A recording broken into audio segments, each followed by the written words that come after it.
For independence of the State of Israel didn't end in 1948. It continues until today.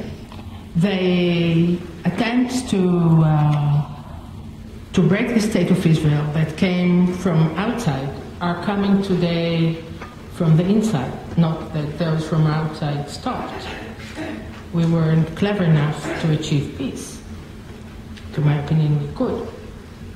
But even though we have to defend the State of Israel, if there was a war today against Israel, would you do something for us? Would you join all of you together to protect the State of Israel? This is the situation today. We have to protect the State of Israel. And I am an Israeli. I have no other place. This is my state. This is where my grandparents came, and all my family paid a huge price for this place. This is my homeland. I have to fight for that. And I called everyone to help us. We have to win. Thank you for that. A question from the audience. Is the lack of religious pluralism in Israel, which you've described, is it an even more serious problem for the country than the challenge of reconciliation with the Palestinians? Well, I didn't understand the beginning of the question. Let me try it again. Exactly. If you could repeat it. Is the lack of religious pluralism? Yeah. Is that an even more serious problem than the reconciliation with the Palestinians? Well, I think it's two different and connected issues. I think that the reconciliation with the Palestinians needs to be done, and especially it needs to be done for us, because the continuation of the controlling in the West Bank jeopardized the basic values, principles that the State of Israel was founded on. We're losing Israel as the democratic state, and we lose Israel as the homeland of the Jewish people. So we have to do that. This is for us. It's not for the Palestinians. It's for us. And the fight for pluralism is a fight. Look, it happens in some other states, not only in Israel. This is a society of immigration. There's a lot of separation between the population, religious people, secular people, whatever. We have to fight for it, and we can do that. But we have to solve the problem, the main problem that threatens the existence of the State of Israel today with the West Bank and the Palestinian people. We have to do that. We have no choice. Just a brief question, very simple one. Did your daughter move to the back of the bus? I hope you wouldn't ask. I'll tell you the truth. She did. She looked around. She saw she's the only soldier in the bus, surrounded by religious people very angry at her, few old women in the back, religious too, and she thought to herself, what could I do? They could hit me. I'll get up and go back. And what happened in her house then? I got furious. My own daughter. I'm fighting everywhere, going to every channel of television and speaking about that my own daughter got to the back of the bus. But I want to ask you a question, especially the mothers here. Do you fulfill your duty to tell your daughter, sit down, don't get to the back of the bus? Is this your duty to protect your daughter as a mother? I thought about that afterwards, after I shouted at her. And I thought to myself, what is my real duty? What to do? I don't know. Another question on a very sort of a different but related subject having to do with Israel's political system. We observe the fact that the proportional representation system that Israel has, the way it's currently designed, gives an almost guaranteed presence to a lot of parties that are getting a relatively small percentage of the vote. How do you feel about a reform of the Israeli political and the electoral system to ensure that that kind of exaggerated power to smaller groups doesn't continue to happen? Well, I give you the answer. I give always. In the recent times. Well, you're right. The system is horrible, needs to be changed, no question. But this coalition is the one who would change it. And they would change it like that you don't want to see the results. So the best is to leave things as they are, bad as they are. Change is worse. Well, tell me why. Explain why. Why? Because I'm very much afraid they will harm democracy. It's obvious. Well, interesting debate. We still need to go.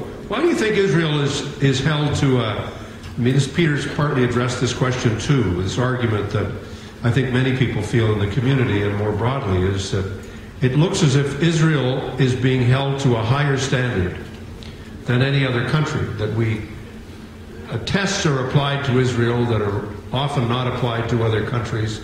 People single out Israel for particular breaches of democracy or of human rights, frequently don't refer to other countries in the same sentence. Is the world paying too much attention to the issue of democracy in Israel? Well, I know that many Israelis feel like that, but Israel should understand that when they continue to control another people, this is what's happening. This is the natural result. Okay. I'm just a mouthpiece for these cards here. A very simple role here. This is a two-part question. And it's actually, I hope that in the panel discussion, you'll get a chance to discuss this because it's a very provocative question. And that is this: is the principle of having a state religion contrary to the principles of having a democratic state? That's the first question. Yes. Second question is... Answer. I know. Well, that's a very short discussion then. I need to... Is there a fundamental difference between a, quote, Jewish state and a, quote, state for the Jews? Yes, I believe so. It was changed in Israeli legislation, but I'm happy to hear Bibi Netanyahu, he changed the phrase. And I'll explain it. Why? A Jewish state, people might understand it as if it's a religious state according to Judaism. We don't mean it. The Supreme Court of Justice of Israel decided that Jewish state has three components. One is that the Jews are the majority. Second, every Jew all over the world can be a citizen of Israel. Third, all the Jews in Israel could have a relationship with a diaspora of Jews all over the world. This is a Jewish state. But when you say a Jewish state, someone who doesn't know that and who knows what the Supreme Court is writing, so could understand it as a religious state, and some of the Israelis understand it like that. But when you call it the homeland of the Jewish people, as President Obama called it, the homeland of the Jewish people, Bibi Netanyahu adopted the homeland of the Jewish people. It means that this is the homeland of the Jewish people, but the state belongs to all its citizens. The principle of equality implemented there. The Arab citizens of Israel, well, speaking directly, the Arab citizens of Israel are being equal to all the Jews, have the same rights. So, I think the differences are important. Thank you. Thank you very much.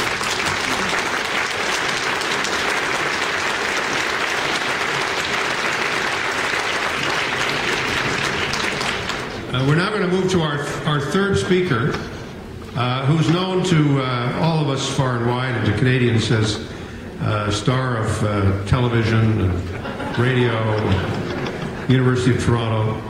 Janice Grostein is the Bellsberg Professor of Conflict Management in the Department of Political Science, and she's also the director of the Monk School for Global Affairs at the University of Toronto. She's a fellow of the Royal Society and an honorary foreign member of the American Academy of Arts and Sciences. She wrote with Eugene Lang the prize-winning book Unexpected War, Canada and Kandahar. Her most recent book is Diplomacy in the Digital Age. She was the Massey Lecturer in 2001. She was a Trudeau Fellow. She's been awarded the Molson Prize by the Canada Council for an outstanding contribution by a social scientist to public debate. She's received numerous honorary degrees in Canada as well as in Israel, and she's a member of the Order of Canada and the Order of Ontario. It's my pleasure to introduce a dear friend of many of us, Janice Gross-Stein.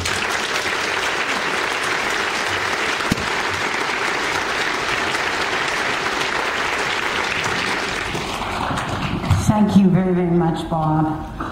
What a pleasure, by the way, to be here with Bob Ray, who's written about democracy, talked about democracy, thought about democracy, and gets it, I think, that democracy is really hard.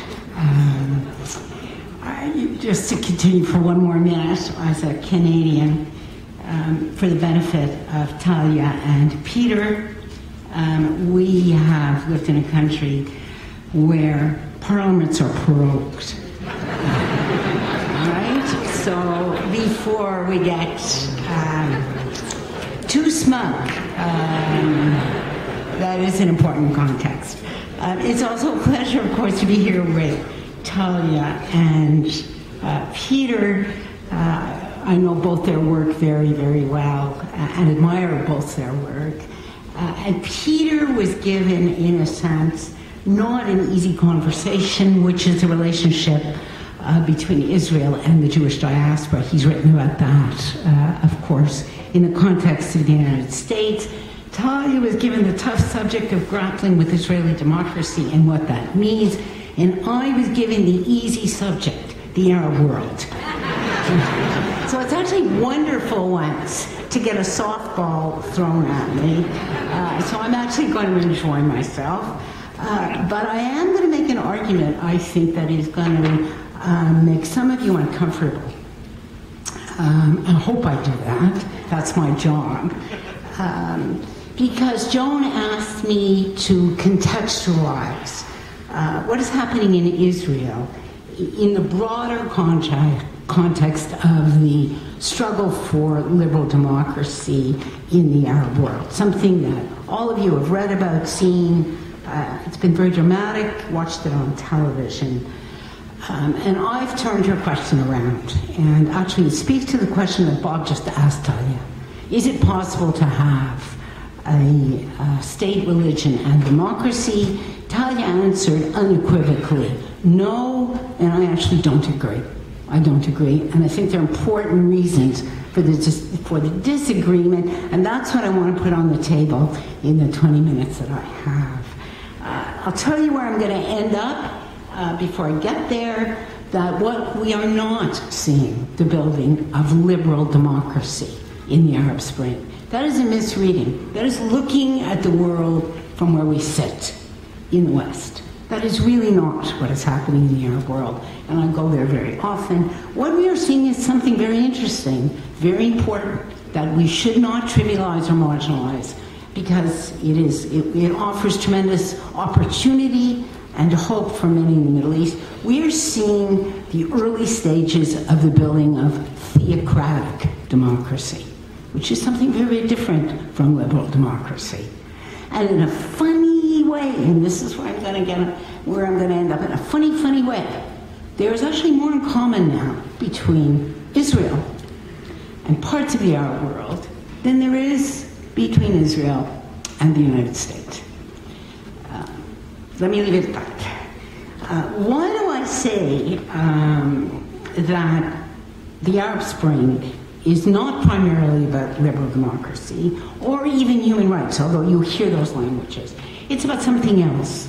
And it's about something else which Arabs speak of a great deal, and Palestinians speak of it too. It's what the word they use, and there's no direct translation, it's about dignity. Just something different from rights. It's related, but it's something different, and it's certainly something different from democracy, as you know, Talia. I say that deliberately because a discussion about dignity opens up some space. As someone who thinks about democracy, a lot, it's a process, it's a work in progress. It's never over, right? And much depends on where you start, where you're coming from. The notion of liberal democracy is different, by the way, from social democracy. And we kind of mush those two together, but let's separate them for a minute. And it's grounded in a kind of liberal individualism, which is a conversation that started in a particular part of the world at a particular time in history. It started in Europe, started in the United States, it started in the West, and that's where it struck the deepest roots. Where's the Arab world coming from? And it's much easier right now to talk about the Arab world than it is about Israel. Where's the Arab world coming from? The Arab world is coming, if we look just at the last century, it came from a period of colonial rule by the British and the French, which disrupted a lot of natural borders and boundaries. And when that colonial rule finally ended, at the end of World War I, at least officially, although not in practice, there was, and most people forget about this, there was 30 years of failed experiments with parliaments and democratic governments and political parties. It wasn't very successful because it was largely elite-based, it never struck deep roots, and after World War II, Arab leaders and publics, angered by corrupt parliamentarians, never happens. We don't know from this. Threw out these parliaments, threw over their kings, and turned to the militaries for what they hoped would be honest government and economic transportation. Once again, 30 years into it, they were very disappointed, and rightly so. The Arab world, which has enormous wealth in parts of it certainly, has had historically slow rates of economic growth, slow rates of development, very high rates of inequality, and unresponsive and repressive military governments that remained in office for decades. I go often to Egypt, and when asked often about the Mubarak government before it was overthrown, my answer, especially in the last 10 years, was that the Mubarak government was remarkably efficient at one thing. It was actually the best I ever saw. It was remarkable in the way it spied on its own citizens and imprisoned them. I'd actually never seen anything as remarkable. So for me, the revolution in Egypt was no surprise, and I actually told our own government after 2005, when I came back from one of my trips, that something was going to happen. I had no idea what, I had no idea when, but it had actually occurred, and if we have time in the discussion period, we can talk about this. It actually occurred after a remarkable event in Egypt, which really opened my eyes. It was a judges' strike. And maybe in shorthand conversation, when the judges go on strike against a regime because they refuse to certify corrupt elections, that tells you something about a society. And it told me really everything I needed to know about Egypt.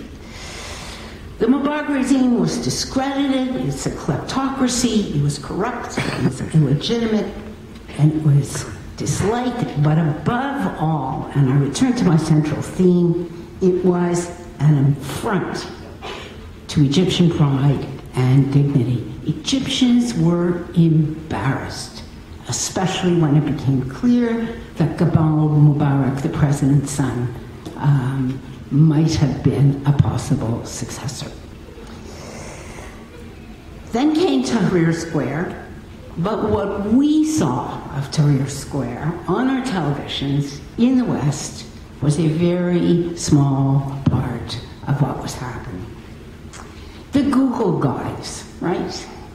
The Koreans who speak English, the organizations for democracy and human rights, which, by the way, exist in Cairo. I was part of an official Canadian delegation that went to Cairo after that flawed election to talk to the organizations who had in their titles human rights or democracy. We met with them all. They were all small. They all had no connections outside of Cairo. They were not grassroots organizations. They were not connected at all, it was obvious, to the larger political conversation that was going on in Egypt. Far more important even then, 7 years before the Mubarak regime fell, far more important were the religious parties. What we call the Ikhwan, the Brotherhood, and the Salafists, who are far more militant, who were providing services, social services in Cairo, who, when you went outside the tourist areas and into the poorest slums, access to healthcare, access to schooling, were being provided by religious organizations with deep grassroots in the community. And here's the irony and the dilemma, which is not easily resolved. This is a hard conversation. Talia, your daughter could not sit at the front of the room, in that room either. Right? But this was the only access to any kind of social services. This was the only contact with the state that many of Cairo's poorest people, millions of Cairo's poorest people with no papers and no identity cards knew.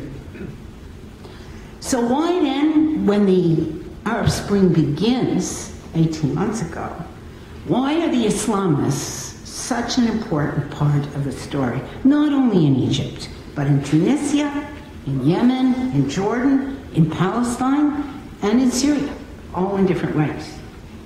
Because they speak to what Arabs say is dignity.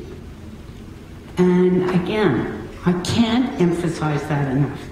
And why do they speak to dignity? Well, first of all, many in the Arab world have historical memories, just like many in Israel have historical memories. And for the Arab world, Islam was the great gift that they gave to the world. Islam came out of the Arab world, it spread far beyond the Arab world, and it's with a great source of pride that many Arabs speak of Islam as theirs. That's not what Indonesia would think. That's not what India would think or what Pakistan would think, but that's what Arabs think. Islam, for many, is emblematic of Arab culture. So religion is not such a simple thing to understand. Is it culture? Is it practice? Is it belief? Is it ritual? Is it law? It's all those things to different people at different times in their history. It's reminiscent of the glory days of Arab conquests that reached deep into the heart of Europe. It's evocative of the glorious days of the caliphates in Damascus and Baghdad. And it's deeply rooted in the history, the practice, the laws, the culture of the Arab world. In this tradition, by the way, there is no separation of church and state. And I would disagree a little bit with Talia, maybe we'll get a chance to talk about it, because I argue there is no separation of religion and state in Israel, almost from the time that Ben Gurion made the first arrangement. And that, by the way, is not a big surprise to me. Just think of these words, separation of church and state. That's a Christian concept coming out of Christian Europe and Christian experience. It doesn't speak very well to the culture of the Arab world, and may, my friends, and here's where I'm going to aggravate many of you, not speak very well to Israel's complex political cultures and traditions either. These are hard questions. So I'm not surprised that Islamist parties are at the core of the discussion everywhere today in the Arab world. I'm not surprised that it is Sunni Muslims who are leading the incredibly violent now and bitter revolt against the Alawite al-Assad family in Damascus, The father of this president massacred, we don't know exactly how many, the numbers are anywhere from 10,000 to 25,000 of them 30 years ago in an effort to prevent exactly what is happening in Syria now. Across the Arab world, it's only in Libya that in an open election, the Islamist parties were defeated by the narrowest margins. But that story is not over. And the story is not over anywhere in the Arab world. It's just beginning after 40 years of frozen politics. We are at the very early stages of a long transition to develop political institutions and forms of political participation that will better reflect Arab culture, that will better reflect Arab traditions, but most important, will better reflect Arab aspirations for dignity. And I have no doubt that a large part of that tradition and culture is Islam. And how can I best explain, give voice to this, but in the most casual, taken for granted way. It's like I'm Jewish. Well, that means if there are 500 people in this room, that means 500 different things. I'm Muslim. That means as many things to Muslims living in different parts of the Arab world. But it's taken for granted. It's part of the DNA. It's part of the identity. So what can we say about the near term then? And how can we contextualize what is happening in the Arab world now and the connections and disconnections to Israel? So first, as you've gathered, I think that there will be a deep political conversation led by Islamists for many years to come. It is important to remember that not all Islamist parties are alike. Not all religious parties in Israel are alike. Not all Christian Democrats in Europe are alike. If you go talk to an Italian Christian Democrat, that is very different from having a conversation with one of Merkel's Christian Democrats, let me tell you. And those variations matter more here. And if you want to read something interesting right now, where I think people are grappling, probably in the most innovative and interesting way, it is the discussion that is going on in Tunisia, led by Ghanoush and the Ennahda party, it's Talia's question, Bob's question, how are Islam and democracy compatible? And there is a vibrant conversation going on in Tunisia about it. In the nearer term, but this is a long transition. In the nearer term, the conversation will be largely about restoring Arab pride and dignity. And that's what you hear from the men in the Ikhwan in Egypt. Because despite the fact that women ran for parliament the last time around, I am, let me put it this way, unfooled. I am not persuaded that women have any kind of independent political voice inside the Brotherhood. So do not look for liberal democracy to burst out in Egypt or anywhere else in the Arab world. Egypt and many others have different priorities. To build a theocratic democracy, that is the objective. And a theocratic democracy, that will provide economic opportunity